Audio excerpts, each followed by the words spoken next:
Ćao, ovoga puta pravimo jedno tipično zimsko jelo. Austrijski, odnosno bečki gulaš, ali na moj način. Hajde da krenemo zajedno. Ovdje su svi sastojci koji su potrebni za ovo jelo. Naravno, glavni sastojci su kilogram junetine, plećke ili vrat i to je potrebno da budu masni dijelovi zato što su oni najbolji i crni luk. Detaljne sastojke ćete vidjeti u opisu ovog videa. Prvo što radimo je da sječemo crni luk na neke trake koje su srednje veličine.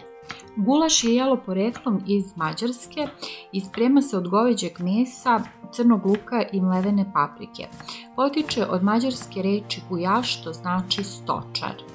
A austrijski gulaš ili njegova bečka varijanta je karakteristična po mlevenom crnom luku i po načinu pripreme koju ćete vidjeti ako ostanete do kraja videa. U ovom videu ću prikazati detaljan postupak izrade ovog jela. Prvo ću luk prodinstati na ulju ili na svinjskoj masti. Ja sam koristila i ulje i svinjsku mast. I isekla sam jedno čeno belog luka koji može da se sada stavi, a može i kasnije. Možda je bolje kasnije, ali ja sam ga stavila zajedno sa crnim lukom. Za vrijeme dok se dinsta luk iseći ću oko kilogram junećeg mesa. Dok sečem meso, podelit ću ono što sam naučila o pripremi ovog bečkog gulaša. Nisam kuvar, ali sam se dobro raspitala i trudila da razumem zašto se ovaj recept sprema baš na ovaj način. Junetina se obično uzima iz plećke ili vrata, jer ti delovi najlakše omekšaju tokom dugog kuvanja. Komadi se seku na veće kocke, ja na srednje, koji naglašavaju da se pravi ukus razvija tek posle sporog krčkanja. Meso se kasnije prži odvojeno kako bi uhvatilo tamnu koricu. Taj korak se često ističe kao jedan od osnovnih principa bečkog gulaša. Da pravilno sečeno meso čini razliku između običnog gulaša i pravog restoranskog, tamnog, bogatog, punog safta. Sada, ja ne mogu da kažem da sam profesionalac, ali se trudim. Uglavnom, ako volite ovakve tradicionalne recepte kao i priče o istoriji tih jela i želite da otkrivate male tajne starih kulinarskih majstora, zapratite moj kanal. Ovdje vas čeka još mnogo autentičnih recepata i priča iz raznih kuhinja. Najviše iz balkanskih, odnosno srpske kuhinje, ali eto, ponekad se sakrije i neka priča iz neke druge kuhinje. Već sam pravila pastu, tako da imate i priče iz italijanske kuhinje.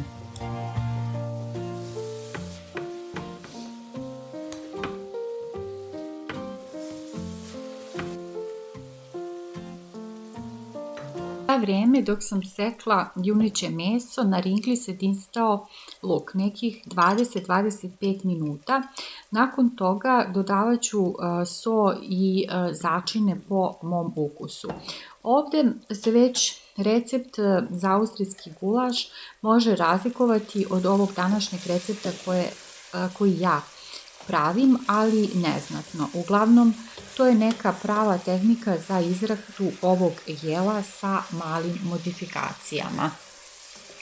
Dodala sam polovinu kašičice soli, kašiku mlevene paprike i kašiku tucane ljute paprike, jednu kašiku paradajz pirea, jednu do 2 kašike sirćeta, onako odokativno, a biber i lovorov list se također dodaju, ali kada se izdinsta meso i spoji sa ovim dinstanim lukom. Vi možete da dodajete i druge začine po svom ukusu. Luk već polako dobija ovu tamno zlatnu boju koja je karakteristična za ovo jelo i razvija svoj slatkasti ukus. I naravno da ovo nije jelo koje se sprema brzo, ali ima svoje čari. Ne znam da li znate, ali austrijski gulaš je nastao u 19. veku u radničkim kuhinjama tako što su radnici koristili one sastojke koje su imali, a to je meso i luk.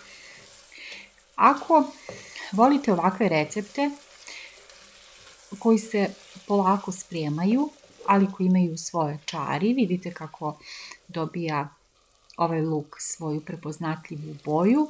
Svidjet će vam se sigurno i videi za sarme. Imam i posnu i verziju sa mlevenim mesom, kao i druga zimska jela, koje nisu brza za pripremu, ali kao što sam rekla, svaki zalogaj ima svoju čar. Sve linkove za te video snimke ostavit ću u opisu ovog videa, pa možete odmah pogledati i inspirisati se za zimsku kuhinju. Spremila sam dinstani luk za mlevenje i stavila sečeno meso koje ću da izdinstam u ovoj šerpi u kojoj sam dinstala luk.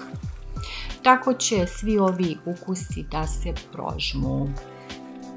Stavit ću malo ulja i meso će nastaviti da se dinsta, odnosno da se prži dok ne dobije neku staklastu, hrskavu strukturu, što je karakteristično za austrijski gulaš, koji ću ja ovaj put da spremim na neki moj način, tako da nemojte da me držite za reč da je ovo 100% austrijski način pripreme gulaša.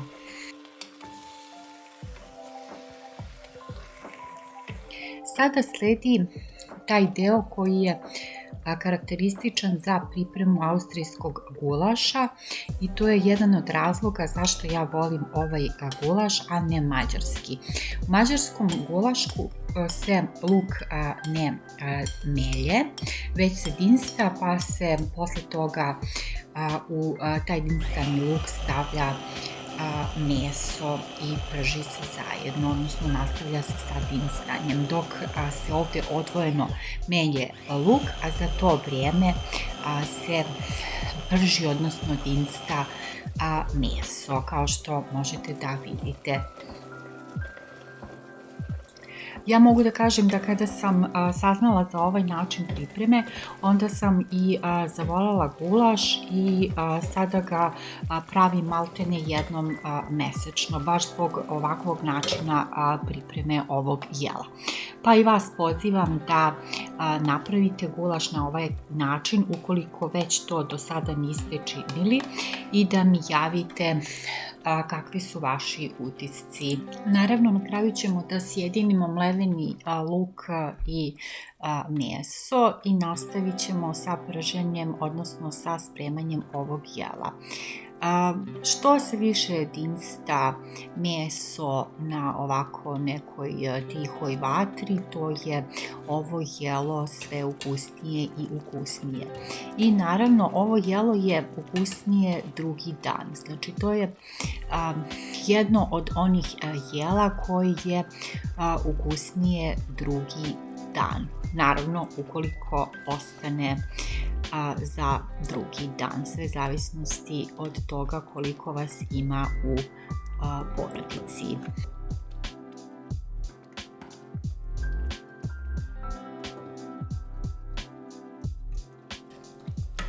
Sada je već prošlo nekih 3 sata i koliko mi se čini, ovo jelo je gotovo. Evo, možete i da vidite kako izgleda na kraju.